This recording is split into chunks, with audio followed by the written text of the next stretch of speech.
Physics প্রাঙ্গণে তোমাদের সকলকে স্বাগত। আজকে আমি তোমাদের সাথে যে প্রবলেম নিয়ে আলোচনা করব সেটা হলো what should be the magnetic field due to a current carrying circular segment subtending an angle theta at its centre. এখানে একটা সার্কুলার সেগমেন্ট দেখতে পাচ্ছ যার মধ্যে দিয়ে আই কারেন্ট ফ্লো হচ্ছে। এই আই কারেন্ট ফ্লো হওয়ার জন্য এর সেন্টার ও পয়েন্টে ম্যাগনেটিক ফিল্ডের ভ্যালু কত হবে এটা আমাদেরকে বার করতে হবে। এটা আমরা বায়ো-সাভার্ট ল অ্যাপ্লাই করে কিছু ম্যাথামেটিক্যাল ক্যালকুলেশন করে আমরা বার করে ফেলতে পারবো। কিন্তু আজকে আমি তোমাদের একটা শর্টকাট ট্রিক শেখাই। এটার জন্য আমাদের পুরো একটা সার্কুলার লুপে আই কারেন্ট ফ্লো হওয়ার জন্য তার সেন্টারে ম্যাগনেটিক ফিল্ড কত হয় এটা আমাদেরকে প্রথমে মেমোরাইজ করে রাখতে হবে। যদি আমরা লুপটার রেডিয়াসটা আর ধরে নিই তাহলে এখানে ম্যাগনেটিক ফিল্ডের ভ্যালু হয় B equal to mu naught I divided by 2r। এটা আমাদেরকে মেমোরাইজ করা দরকার।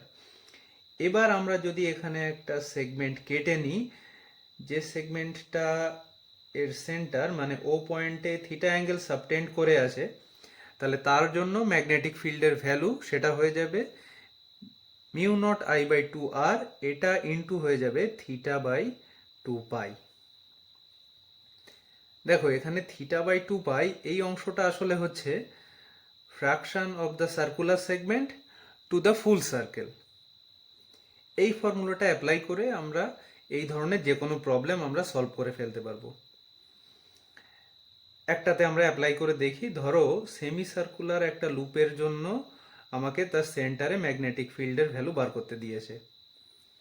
এটার জন্য আমরা এই একই ফর্মুলা অ্যাপ্লাই করব। তাহলে বি ইকুয়াল টু হয়ে যাবে মিউ নট আই, এখানে যদি আই কারেন্ট ফ্লো হয় তাহলে তার জন্য হবে mu naught I by 2r into theta. Theta মানে হলো angle subtended by the circular segment, মানে এখানে semi circle at the centre. তাহলে এখানে অ্যাঙ্গেল ক্রিয়েট হবে সেটা হবে পাই। তাহলে এটা হয়ে যাবে থিটা এর জায়গাতে পাই ডিভাইডেড বাই 2 পাই। তাহলে এটা হবে mu naught I divided by 4r। এভাবে আমরা থিটা এর ভ্যালু যে কোনো ভ্যালু যদি দেওয়া থাকে তার জন্য আমরা ম্যাগনেটিক ফিল্ডের ভ্যালুটা বার করে ফেলতে পারবো। ভ্যালু তো হলো, তাহলে এবার ডিরেকশন কোন দিকে হবে? ডিরেকশনের জন্য আমরা রাইট হ্যান্ড পাম রুল অ্যাপ্লাই করব। সেটা হলো এই থাম্ব বাদ দিয়ে বাদ বাকি আঙুলগুলোকে আমরা কারেন্টের ডিরেকশনে কার্ল করে রাখবো। এবার আমার থাম্বটাকে যদি আমরা এক্সটেন্ড করি তাহলে এটার যে এক্সটেন্ডেড ডিরেকশন সেটাই হয়ে যাবে আমার ম্যাগনেটিক ফিল্ডের ডিরেকশন। তার মানে এখানে হবে এটা খাতার প্লেনের সঙ্গে ঠিক ওপর দিকে। তাহলে এখানে বি এর ভ্যালুটা হয়ে যাবে mu naught I by 4r এবং এর ডিরেকশনটা হবে আপওয়ার্ড ডিরেকশন। Thank you.